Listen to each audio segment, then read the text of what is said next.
Inilah Injil suci menurut Yohanes.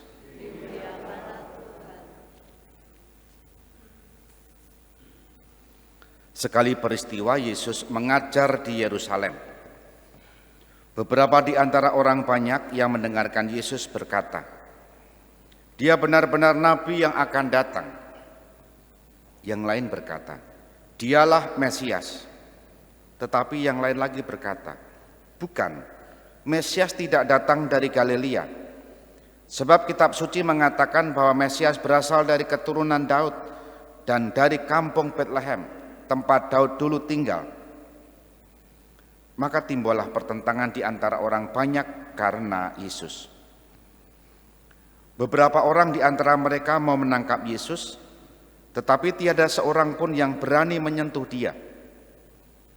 Maka ketika para penjaga yang ditugasi para imam kepala dan orang Farisi pergi kepada para imam kepala, orang Farisi berkata kepada mereka, "Mengapa kamu tidak membawa dia?" Jawab para penjaga, "Belum pernah seorang manusia berkata seperti orang itu." Jawab orang Farisi kepada mereka, "Adakah kamu juga disesatkan? Adakah seorang di antara para pemimpin yang percaya kepadanya? Atau seorang di antara kaum Farisi? Orang banyak itu tidak mengenal hukum Taurat, terkutuklah mereka." Nikodemus, seorang dari mereka yang dulu datang kepada Yesus, berkata kepada mereka, "Apakah hukum Taurat kita menghukum seseorang sebelum ia didengar? Dan sebelum orang tahu apa yang telah dilakukannya?" Jawab mereka, "Apakah engkau juga orang Galilea? Selidikilah kitab suci, dan engkau akan tahu bahwa tiada nabi yang datang dari Galilea." Lalu mereka masing-masing pulang ke rumahnya. Demikianlah sabda Tuhan. Saudari-saudara yang dikasihi Tuhan, baik yang di rumah maupun yang di gereja, selamat pagi berkah dalam.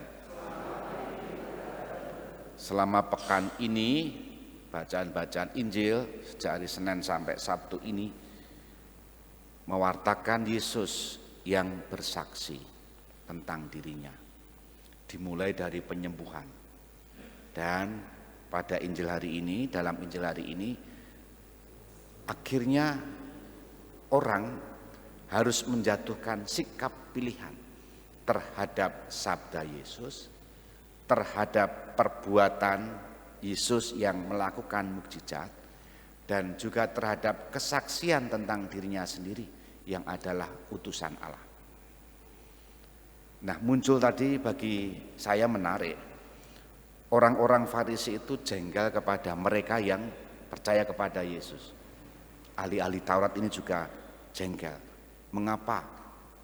Karena mereka menyebut ahli Taurat seperti ini, orang banyak itu tidak mengenal hukum Taurat. Jadi memegang keyakinan, mempertahankan hukum Taurat, tetapi lucunya adalah mereka justru menyalahi hukum Taurat dalam hal apa? Penghakiman. Maka Nikodemus tadi mengatakan, apakah dalam hukum Taurat itu kan? Itu sebenarnya tamparan bagi ahli-ahli kitab Taurat yang mengenal hukum Taurat tetapi malah melanggar hukum Taurat sendiri, kitab Taurat sendiri.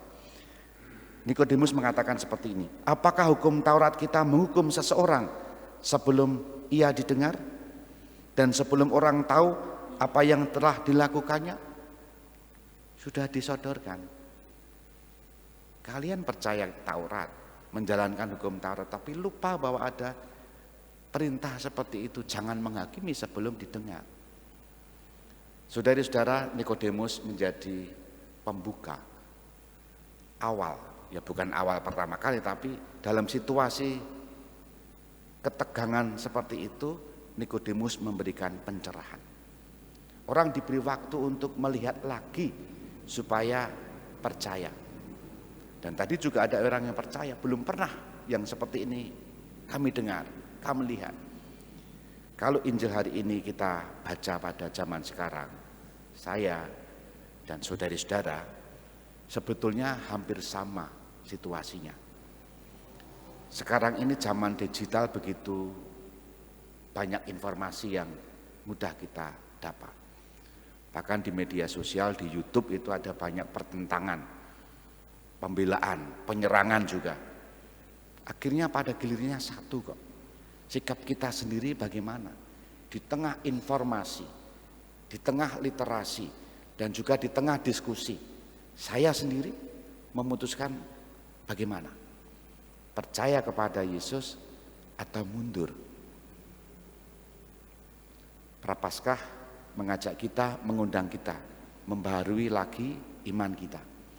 Moga-moga kita makin dikuatkan, diteguhkan, bahwa pilihan-pilihan kita adalah pilihan yang tepat, yang mendapatkan keselamatan di waktunya nanti.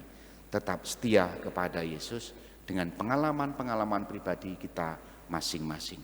Kita mohon rahmat untuk itu. Kita hening sejenak.